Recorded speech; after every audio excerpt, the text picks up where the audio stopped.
धीर्धैनं श्रवणपटे अतिवरा महावाक्य जनार्दन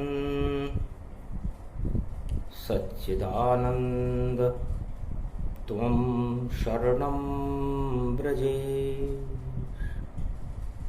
यादवेन्द्रं दयादाता पुंडरीक्षा क्षीरसागर शयनम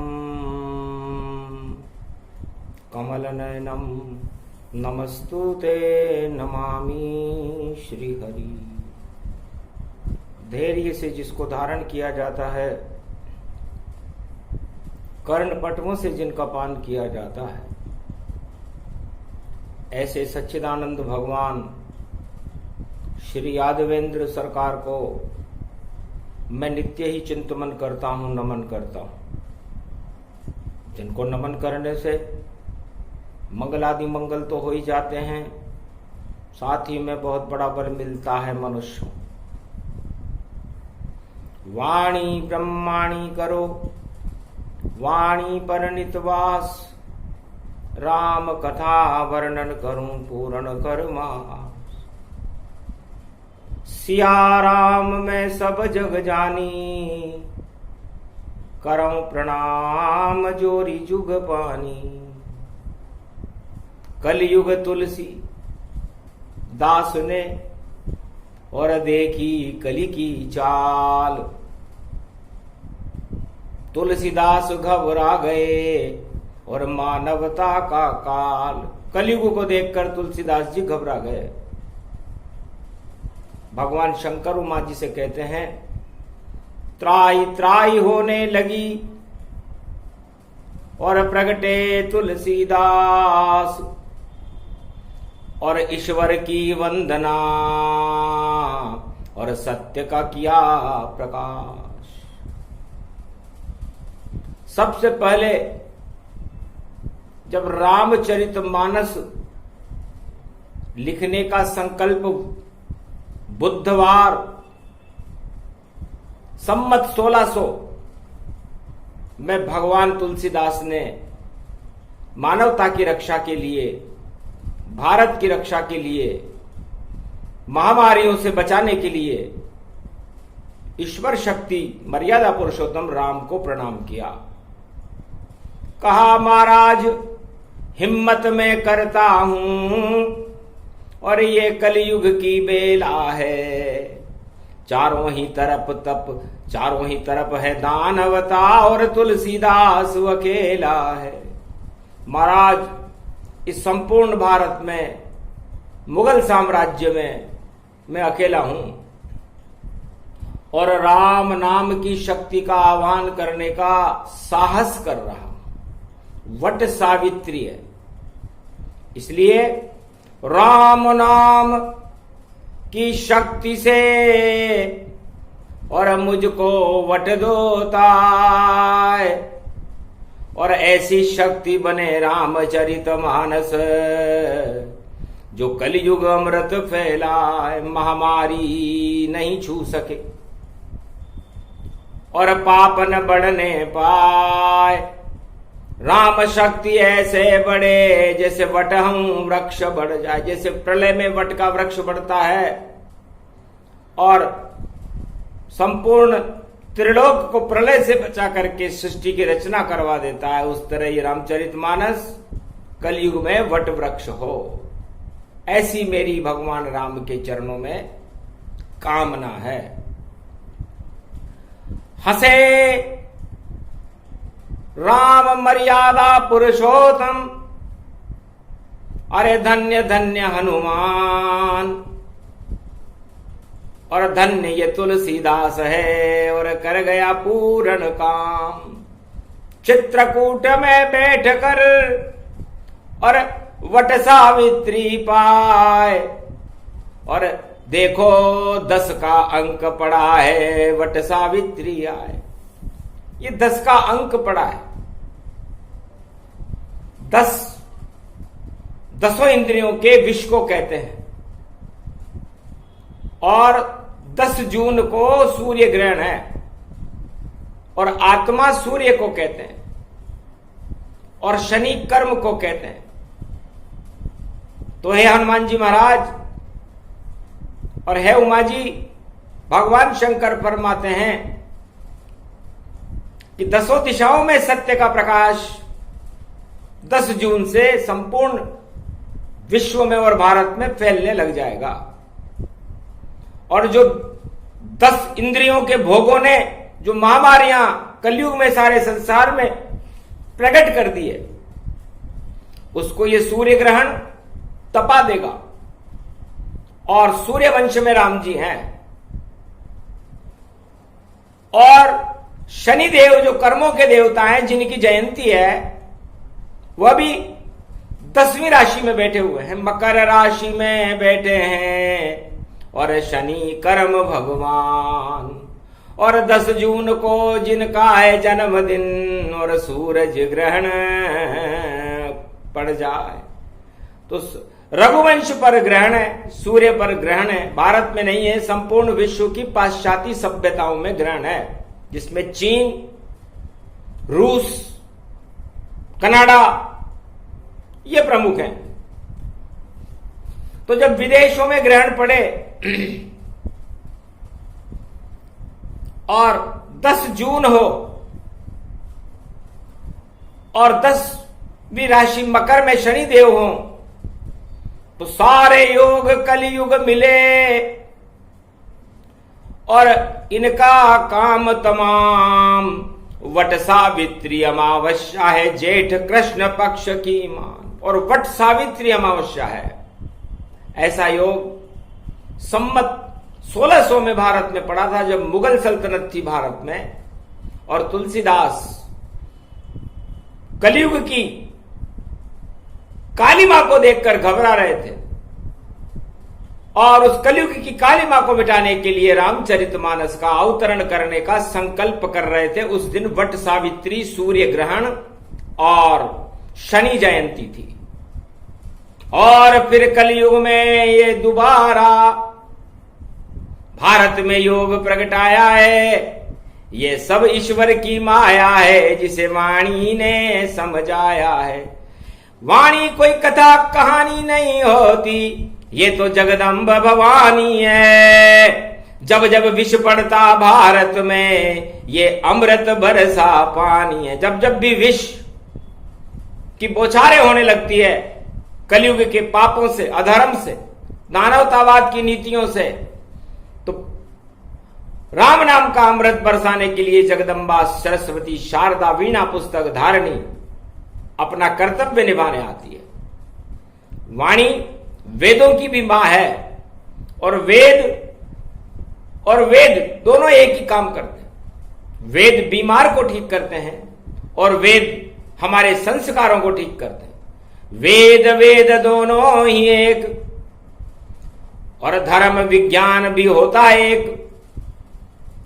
विज्ञान संसार में जो वस्तुएं उपलब्ध है या जो प्रकृति उपलब्ध है, उनका अनुसंधान करता है।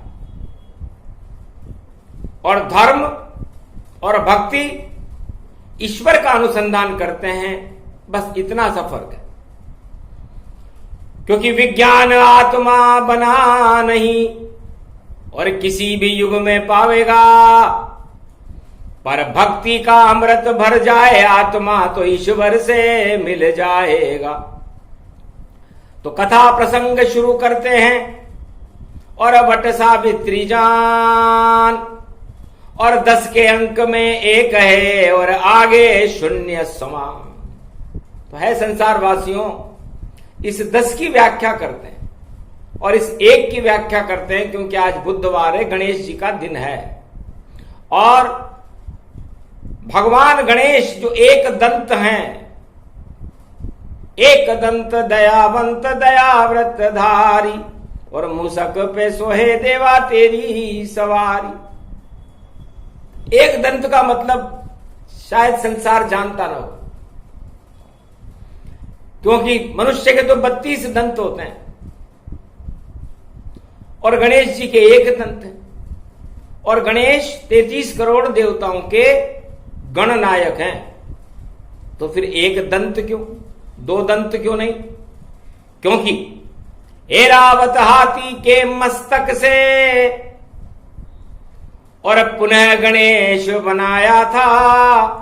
ब्रह्मा विष्णु महेश ने अमृत छिड़का, तब गणेश बन पाया था।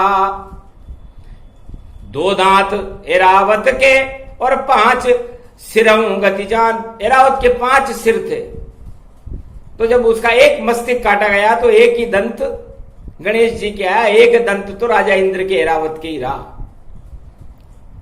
न राजा इंद्र इस बात को समझ सका, न उमा जी समझ सकी, न संसार वाले समझ सके कि ये एक दंत कौन है।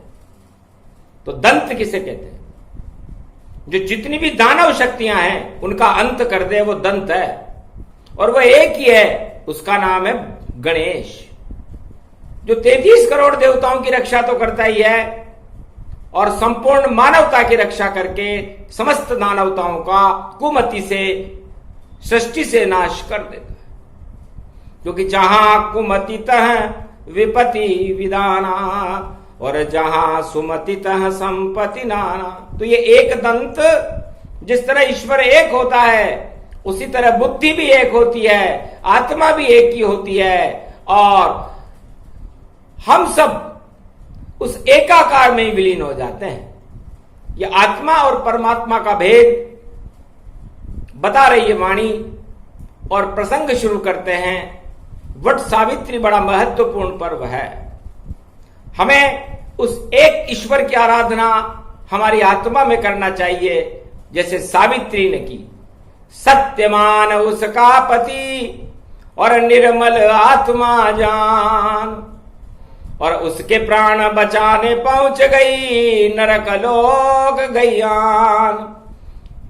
और यमराज को पकड़ लिया और पति को लिया छुड़ाए, और वापस जीवित हो गया वट सावित्री पाए। उस वट सावित्री जो सतयुग में आई थी, सत्यवान को वापस जीवित करवा दिया था उस सावित्री ने। इसी तरह कलयुग में कोरोना नाम की महामारी का प्रागट्य है। उमा जी, हनुमान जी, तुलसीदास जी और रामचंद्र भगवान। अब यह वक्तव्य बड़ा महत्वपूर्ण हो जाता है और हमें इस महामारी की चुनौती को हाथ उठाकर हटाना है। करे प्रतिज्ञा आज सब, और ऐसी बुद्धि गणपति देवनाथ। और जब तक महामारी नहीं हटे रहो भारत के साथ। दुख दरिद्र का भारत में कभी न होगा वास। गुरु वशिष्ठ ने कर दिया देखो राम नाम प्रकाश। गुरु वशिष्ठ ने यह कह दिया था कि जब तक क्षत्रिय वंश भारत में जीवित रहेगा, राम राज्य भारत में होगा और भारत में कोई भी महामारी प्रवेश नहीं कर सकेगी। चाहे कलयुग हो, चाहे द्वापर हो, चाहे त्रेता हो या सतयुग। क्षत्रप वंश को यह शक्ति गुरु वशिष्ठ ने दिलवाई थी। तो क्षत्रप किसे कहते हैं? किसी जाति से इसका मतलब नहीं है। जो त्रैतापों को क्षय कर दे, देहि कदेवी कभौतिक तापा, और राम राज काहू नहीं व्यापा। वह क्षत्रिय है जो 3 तरह के तापों को क्षय कर दे। किसी जाति से इसका कोई लेना देना नहीं, राम से भी इसका कोई लेना देना नहीं था, क्योंकि गुरु वशिष्ठ किसी राजा की चाटुकारिता नहीं करते थे। जैसे चारों युगों में, कलयुग में ज्यादा होता है, सब जय जयकार करे रे राजा की, और राजा घन घमंड घमराए कि मेरी जय जयकार हो रही, ईश्वर को वह नहीं पुजाए।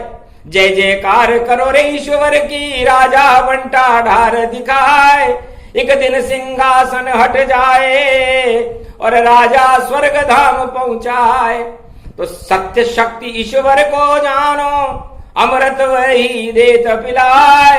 बात समझ गए तुलसीदास जी और मुगल सल्तनत से टकराए।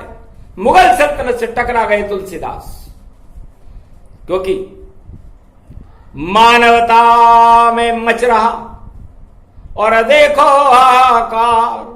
और अधर्म था चारों तरफ और नहीं राम सरकार। मुगल सरकार के सामने राम सरकार छोटी हो रही थी। इसलिए वट सावित्री के दिन चित्रकूट में बैठ गए तुलसीदास और हनुमान जी का ध्यान किया। ओम हनुमंताय नमः, महाबलवंताय नमः। ओम होम मरकट बदन पर्यात मात्रा कपियंत अंजनी सुताराम दूतम महाबलाढ्य रूपम अमृत काले घोर संकटम महापवन पुत्र पवन वेगम प्रगट्यम हवियम। हे हनुमान जी महाराज, आप चारों युगों की 49 करोड़ पवन चलाने वाली प्राणवायु हो। आपके त्वरित संदेश मर्यादा पुरुषोत्तम राम सुन लेते हैं। मैं संपूर्ण भारत में उस समय कलयुग के अंदर 36 करोड़ थी जनसंख्या और उसमें एक हूं तुलसीदास। गोस्वामी वंश में जन्म मेरा, मेरे लादो राम जी मेरे पास। और कलयुग की इस काली मां को आप हटाओ हनुमान, और जो ग्रंथ रचना करूं उसमें अक्षर अक्षर राम, उसका अक्षर अक्षर राम होना चाहिए। इसलिए मैं बड़ा परेशान हूं कि मैं कौन सा शब्द सबसे पहले लिखूं, क्योंकि उस शब्द की श्रेष्ठता ही रामचरितमानस की शक्ति होगी। इसलिए मुझे शुद्ध बुद्धि प्रदान करो और गणेश जी का मैं आह्वान करता हूं। जय गणेशम निर्लोप निर्लोप रुद्यम भगवम। ओम श्री गणेश नाय गणानाय गणनायको वाणी विनायको वर सिद्धि विदियम समनील कंठे शंकर सुवनम गौरी पुत्रम गजानंद गणपति गिरिजा सुवनम। श्री प्रथम त्रिलोक देवता पूज्यते चरणारविंदम चतुर्ध्यानम लंबोदरे एकदंत गजानंद गणेश गणनायको करिवर वदनम सकल सिद्धिदायकम नृपाणी ते मूर्खा ते पूज्यते प्रथम पूज्ये श्री गणपति। सबसे पहले गणेश जी को प्रणाम किया। तुलसीदास जी ने हनुमान जी को बिठा लिया आसन देऊं प्रेम से, और बैठो पवन पुत्र हनुमान। और संमत 1600 में चित्रकूट में अब करूं रामचरित मानस गुणगान। मुझको शक्ति दीजिए मैं हूं तुलसीदास, ऐसी बुद्धि मुझको देओ सरस्वती गणपति नाथ कि राम का होए प्रकाश। इस चित्रकुटी में जहां पर मैं बैठा हुआ हूं, मुझे हर तरफ राम ही राम के चरित्र मेरे सामने आते रहें और उन्हें मैं लिखता रहूं। तो शक्ति मुझे दो। हनुमान जी ने कहा तथास्तु, ऐसा ही होएगा तुलसी। और दिया गणेश आशीर्वाद, और जगदम्बा भी कर गई तुलसी कंठ निवास। जगदम्बा सरस्वती तुलसीदास जी के कंठ में प्रवेश कर गई। ये मुगल काल था और ये कोरोना काल है। कुरीतियां ही कुरीतियां वहां थी, कुरीतियां ही कुरीतियां यहां हैं। ये 2021 है, 10 जून है, और वहां पर सर्वशक्ति सम्मत था 1600। तो 1600 को जोड़े तो 1 और 6 7 हो जाते हैं। और सप्तऋषि मंडल सत्य पे सत्ता ईश्वर की होती है। इसलिए वर्तमान की शिव रामायण और भारत करे प्रकाश, और उसको लिखने वाला वाणी। और देखो वेद प्रकाश, वाणी से भी शिव रामायण लिखी गई कलयुग में, तुलसीदास जी से ज्यादा बड़ी लिखी गई। 250 घंटे की है और राम नाम का अमृत है। फिर कोई कैसे भारत में मरे, और शक्ति उसकी लक्ष्मण भरत है। शत्रुघ्न और राम और चारों अमृत जान। आज चतुर्दशी और बुधवार का दिन है। तो तुलसीदास जी ने 10 जून का उल्टा कर दिया और सबसे पहले वाणी विनायक की वंदना की। तो पहला शब्द आया वट सावित्री। उन्हें सामने एक वट का वृक्ष नजर आया और उस वट वृक्ष में भगवान शंकर नजर आए, काशीपति विश्वनाथ। और सारी रामायण उसका पत्ता पत्ता छंद बना चौपाई, उसकी तूती थी और जितनी जटा थे सारे सोरठा बने, और देखो बरगद ही रामायण थी।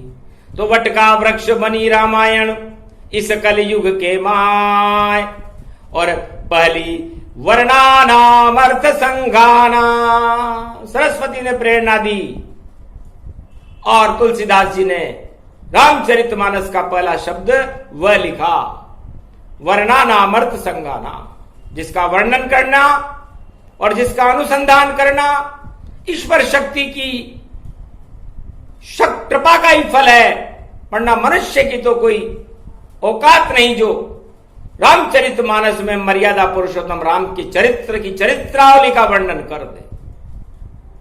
सारे त्रिलोक में सन्नाटा और सभी देव सब चौंक गए, और पहले शब्द को देख कर और देखो शक्ति विवेक हुए।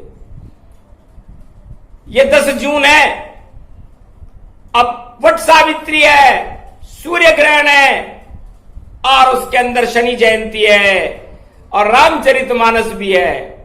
अब वाणी समझाने लगी और कलियुग पाप समान, सुन लो भारत के नर नारी, वाणी दे रही ज्ञान। इस तुलसी के ज्ञान को कलयुग में दोबारा कोरोना काल में वाणी प्रकट कर रही है। गौर करो साधु संतों, ये कहीं नहीं मिल पाएगी, ये शिव रामायण शिव मुख से ही कलयुग में सुनाई जाएगी। जिसको कोई नहीं देख सके और देखो वो शक्ति भारत में आएगी, और कल की अवतार ही देखेगा, उसके बाद जगत में छाएगी।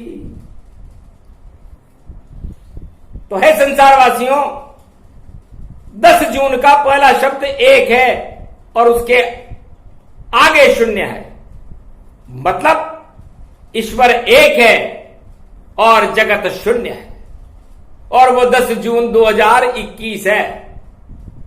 21 को जोड़े तो 2 और 1 3 होता है, तो वो उस एक में तीनों जगत गुरुओं की शक्तियां हैं, जिसे ब्रह्मा विष्णु और महेश कहते हैं।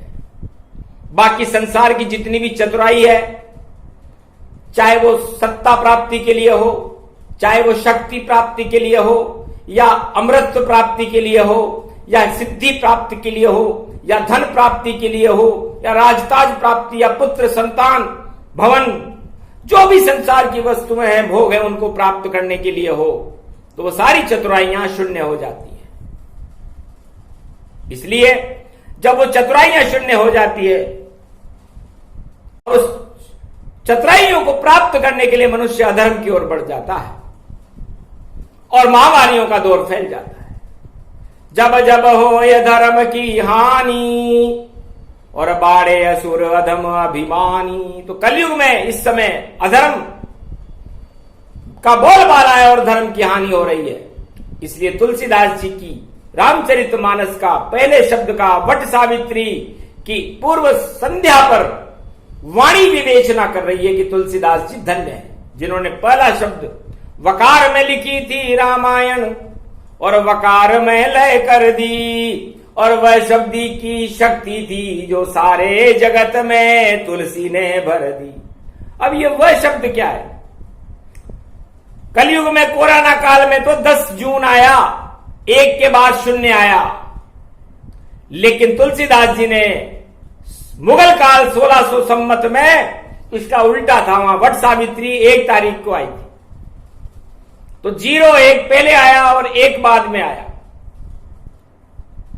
तब तुलसीदास जी ने हनुमान जी से कहा, महाराज ये तो शून्य का सार है संसार, इस संसार में जो भी वस्तुएं प्राप्त की जाती हैं वह सब शून्य हो जाती हैं। तो सबसे पहले शून्य को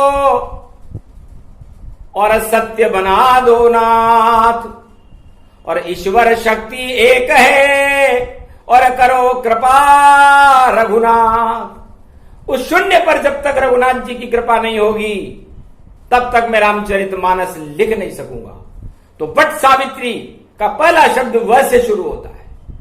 और रामचरितमानस संवत 1600 में गुरुवार के दिन 1 जून था उस समय, यहां 10 जून है, शून्य से प्रारंभ की गई थी और शून्य पहले लिखा गया था और शून्य के बाद एक डंडा लगाया गया था उस शून्य के, वह रघुनाथ जी की शक्ति थी।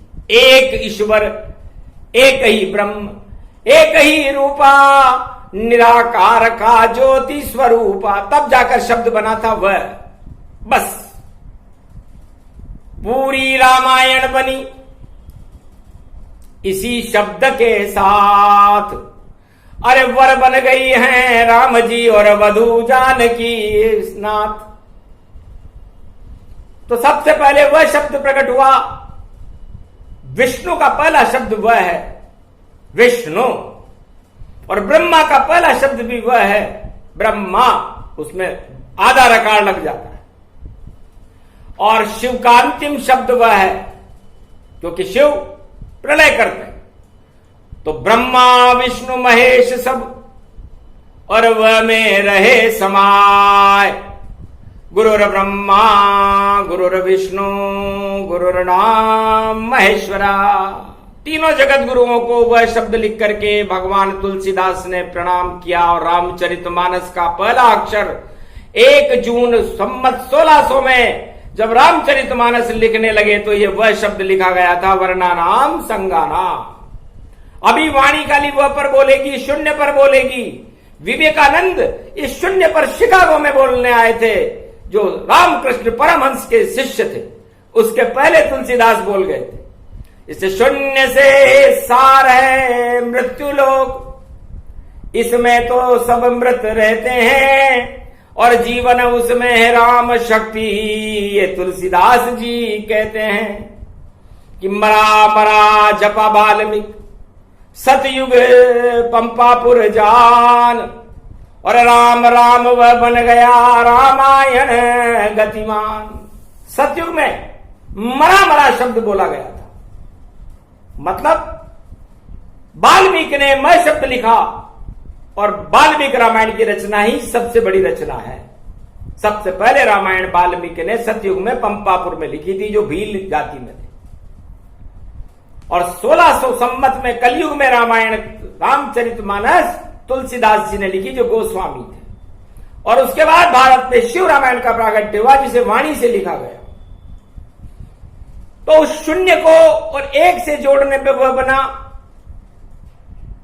तो सृष्टि की रचना व से ही होती है, वकार से ही होती है और वकार में लय हो जाती है। इसलिए वट सावित्री का वह शब्द बड़ा महत्वपूर्ण है। और इसको वट लो तो पंच तत्व की देह को वट लो सब नर नार। और आत्मा में शक्ति और राम हुले निहार। एकता सूत्र में, उस आत्मा रूपी एकता में ये 10 इंद्रियों रूपी मन और इंद्रियों के रस को समाहित कर दो तो आत्मा तमाम अंधकार होता है। तो जितने भी अंधकार हैं आपके आगे, आंखों के आगे छाए हुए हैं, कोरोना की काली मां छाई हुई है, कलयुग की काली मां छाई हुई है, यदि उस आत्मा में राम आ गए तो प्रकाश हो जाएगा। वरना ग्रहण लगेगा, क्योंकि सूर्य ग्रहण है वट सावित्री पर। ये किताब में और ज्योतिष में नहीं मिलेगी बातें, क्योंकि ये भगवान शंकर के मुखार बिंद से वाणी का अवतरण इस संसार में होता है, जिसे बहुत कम लोगों को सुनाया जाता है। भाग्यशाली हैं वो लोग जो कलयुग में वाणी को सुनते हैं और ईश्वर की चरित्रावली का श्रवण करते हैं। तुलसीदास जी की रामचरितमानस को कोई नहीं सुनता था उस समय जब वो लिख रहे थे, लेकिन सबसे ज्यादा लोकप्रिय कलयुग में हो जाए, सबसे पहले वह किताब जो ऊपर अपने आप आ जाए। समस्त संसार के जितने भी पुस्तकालय थे उनमें वो किताब अपने आप ऊपर आ जाती थी। अपने आप नहीं आती थी, लोग उसके प्रति जिज्ञासु थे कि तुलसीदास जी ने क्या लिखा। तो वही वाणी बता रही है कि उन्होंने शून्य में एक लगा करके वह शब्द बना करके विष्णु शक्ति, ब्रह्म शक्ति और शिव शक्ति को लिख दिया। यह अमृतत्व है। तो वह वैसे वर बना, वर रामचंद्र जी थे, और वैसे ही वधु बनी जो धरती माता जगत जानकी सीता थी, और वैसे ही ये वसुंधरा बनी जिसे पृथ्वी कहते हैं। तो इस वसुंधरा पर वर वधु मिले तो सृष्टि रचना हो जाती है, और सृष्टि चारों युगों में इस तरह अपने आप चल पाती है। तो देखो शक्ति राम सिया की, और कितनी शक्ति विशाल, वर वधु वसुंधरा से, और भारत देश विशाल। इस तरह सारे संसार में अपने आप संरचना ईश्वर की कृपा से होती रहती है, युग बदलते रहते हैं। ये वह शब्द की करामात है। अभी रामचरितमानस तो बहुत लंबी है, 7 कांड होंगे उसमें, अगर व्याख्या उसकी समझाएंगे तो 250 घंटे लग जाएंगे और फिर भी विराम नहीं पाएंगे। यदि वाणी कलयुग में रामचरितमानस सुनाना प्रारंभ कर दे तो 250 घंटे कम लगेंगे। इतनी लंबी है वाणी के 7 कांड, यदि बताने लग जाए तो तुलसीदास जी के रामचरितमानस से 10 गुना बड़ी हो जाए। लेकिन एक शब्द ही इतना लंबा चल गया क्योंकि वट सावित्री है। लेकिन इतना गौर, इतना अनुसंधान कोई करता नहीं है कलयुग में। अनुसंधान यहां पर महामारियों पर होते हैं, खेती पर होते हैं, या किसी वैज्ञानिक प्रयोगों पर होते हैं, मंगल ग्रह पर होते हैं, या किसी भी अन्य वस्तुओं पर होते रहते हैं। ये विधि का विधान है। लेकिन राम का अनुसंधान इस समय वाणी वट सावित्री में कर रही है, जो शून्य से ऊपर और शून्य के साथ है।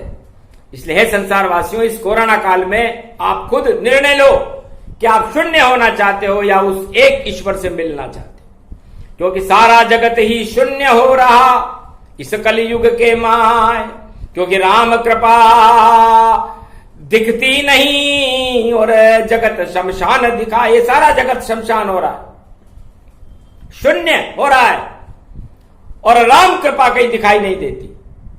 तो यदि आप जीवन चाहते हैं इस मृत्युलोक में, तो वाणी आपको समझा रही है कि आप उस एक राम की शरण में चले जाओ और अपने आप को वट वृक्ष बनाओ। प्राणवायु आप में अपने आप आत्मा में आ जाएगी, क्योंकि वट वृक्ष से आती है प्राणवायु संसार। और पीपल वृक्ष भी जानिए जिसे कृष्ण किया साकार। भगवान कृष्ण ने कहा था पीपल का वृक्ष मैं हूं, वो भी जगत गुरु थे। और शिव तो तपस्या ही वट वृक्ष के नीचे करते।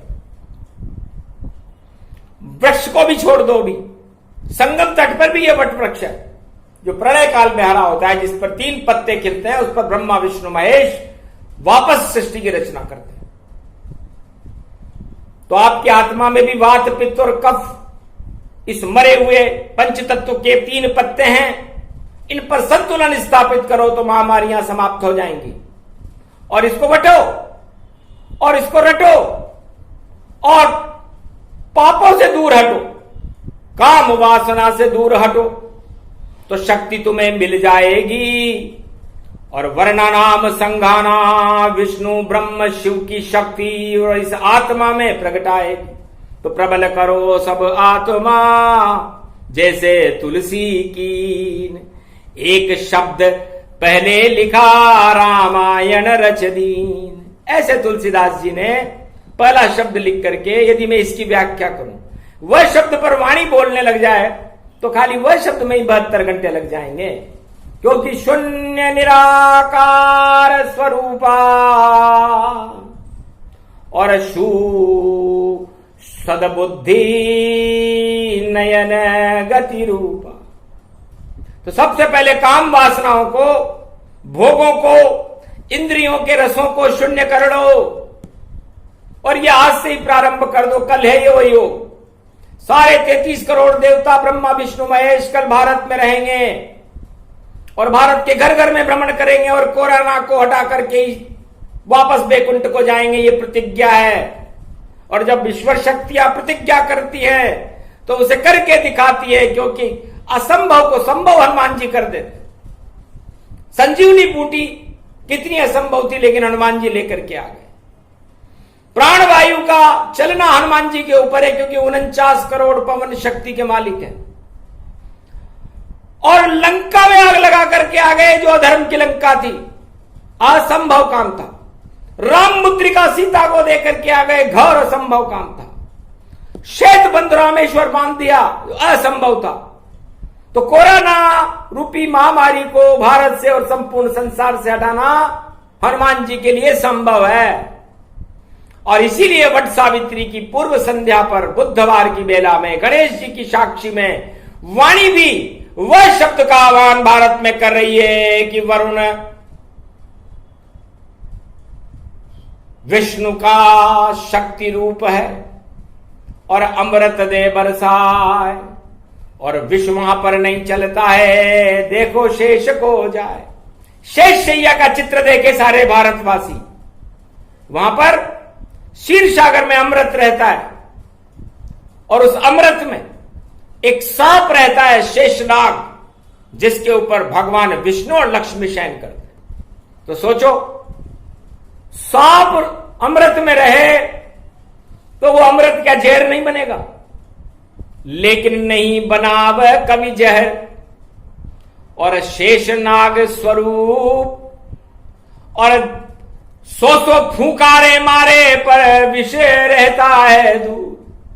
अब यही प्रत्यक्ष प्रमाण है विष्णु का, कि जहां विष्णु रहते हैं, जहां विष का अणु रहता है, उस क्षीर सागर में जहर के प्रभाव समाप्त हो जाते।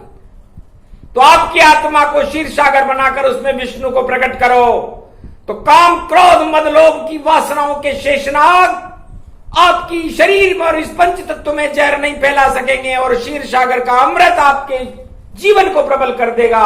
ये कोरोना महामारी तो मच्छर से भी छोटी है, हनुमान जी की एक पूंछ से भी छोटी है। एक बार अगर पूंछ हिला दे महावीर हनुमान, या गणेश की सूंड हिले तो कोरोना मृत्यु समान। और ये कैलाश के नीचे है, तो हनुमान जी की पूंछ, हनुमान जी कैलाश पर ही रहते हैं, क्योंकि हनुमान जी शिव जी का 11वां रुद्र है और गणेश जी भी वहीं रहते। तो हनुमान जी की पूंछ कैलाश के नीचे हिलती रहती है, उसके नीचे जो देश है उसका तो बंटाढार होता रहता है, और गणेश जी की सूंड भी वहां हिलती रहती है, और कार्तिक भगवान का मोर पंख भी वहां हिलता रहता है। तो सोचो, बाल न बांका हो सके, लाख कोरोना फैलाए, अरे ऐसी शक्ति कैलाश पर जो राम शक्ति प्रगटाए। तो कोरोना का नाश करने आए हैं हनुमान, और तुलसी की शक्ति बड़ी जिसने प्रकट कर दिए राम। कल ऐसा शुभ योग है भारत कभी न आए, अरे 10 जून वट सावित्री है, शक्ति भारत प्रगटाए।